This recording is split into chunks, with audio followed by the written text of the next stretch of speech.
Hi, this is Chandra. നമസ്കാരം. നമുക്കിന്നൊരു important കാര്യത്തെ പറ്റി സംസാരിക്കാം. കേറി വാടാ മക്കളെ, കേറി വാ. കുറച്ചു കാലമായി ഈ ടോപ്പിക്കിൽ ചർച്ചകൾ തുടങ്ങിയിട്ട്. ഇപ്പോ സംഭവം വൈറലാണല്ലോ. And the question is Naslen or Sandeep, ആരാണ് ബെറ്റർ ആക്ടർ? ഈ ചോദ്യം ചോദിക്കുന്നവരോട് എനിക്ക് പറയാനുള്ളത്, വട്ടാണല്ലേ. സത്യത്തിൽ ഈ ഡിബേറ്റിൽ ഏറ്റവും കൂടുതൽ ഹെയ്റ്റ് കിട്ടുന്നത് നസ്ലിനാണ്.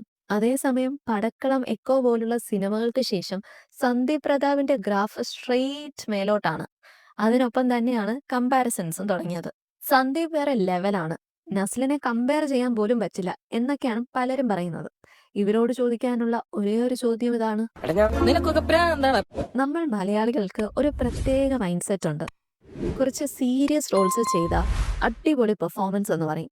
ഫോർ എക്സാമ്പിൾ, നമ്മുടെ കുറച്ച് കോമഡി കൈകാര്യം ചെയ്യുന്ന ആക്ടേഴ്സ് ലൈക് സുരാജ്, ജഗദീഷ്, ഷറഫുദ്ദീൻ, ഇവരൊക്കെ അടുത്ത കാലത്ത് Jana Gana Mana, action hero Biju, Marco, Varathan, Anjaam Pathiraa ഇതുപോലുള്ള മൂവീസിൽ സീരിയസ് റോൾസിലേക്ക് സ്വിച്ച് ചെയ്തിട്ടുണ്ട്. അന്യായ പോസിറ്റീവ് റിവ്യൂസ് ആയിരുന്നു. ഇനി ഈവൻ ദോ നമുക്കറിയാം കോമഡി അഭിനയിക്കാനാണ് പാടെന്ന്, ഏറെക്കുറെ അത് തന്നെയാണ് ഇവിടെ നടക്കുന്നത്. പടക്കളം, എക്കോ പോലുള്ള മൂവീസിൽ സന്ദീപ് ചെയ്തത് സീരിയസ് ഷെയ്ഡുള്ള ക്യാരക്ടേഴ്സ് ആണ്. ആൻഡ് കറന്റ്ലി നസ്ലിൻ ചെയ്തുകൊണ്ടിരിക്കുന്നത് ഏറെക്കുറെ ഈസി ഗോയിങ് കോമഡി റോൾസ് ആണ്. ഇനി സന്ദീപും നസ്ലിനും തമ്മിലുള്ള കമ്പാരിസണിലേക്ക് വന്നാൽ പടക്കളം, എക്കോ പോലുള്ള റോൾസ് നസ്ലിന് ചെയ്യാൻ പോസിബിൾ ആണ്. പക്ഷെ കംപ്ലീറ്റ്ലി കൺവിൻസിങ് ആകുമോ എന്നതൊരു ക്വസ്റ്റ്യൻ ആണ്, especially action and fight sequence ഒക്കെ. അതേസമയം റിവേഴ്സ് സെനാരിയോ എടുത്താൽ നസ്ലിൻ ചെയ്യുന്ന നാച്ചുറൽ ഹ്യൂമർ സന്ദീപിനെ റെപ്ലിക്കേറ്റ് ചെയ്യാൻ പറ്റുമോ എന്നതൊരു വാലിഡ് ക്വസ്റ്റ്യൻ ആണ്. ചാൻസസ് വളരെ കുറവാണ്. ഈവൻ ദോ പോസിബിൾ ആണെങ്കിലും ഓഡിയൻസിനെ കൺവിൻസ് ചെയ്യുക ഹൈ റിസ്ക് ആണ്. നമുക്കൊരു ആക്ടറിനോട് പ്രത്യേക ഇഷ്ടം തോന്നുന്നതിൽ തെറ്റില്ല, പക്ഷെ മറ്റൊരാളെ താഴ്ത്തിയേ പറ്റൂ എന്ന് വിചാരിക്കുന്നത് തെറ്റല്ലേ?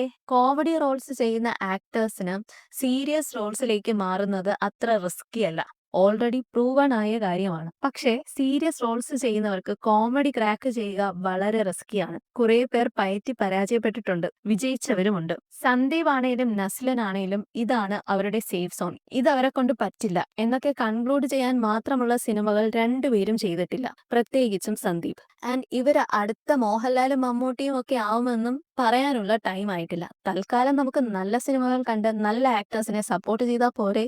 സോ ഭാവി പ്രഡിക്റ്റ് ചെയ്യുന്ന ജ്ഞാനികളോട്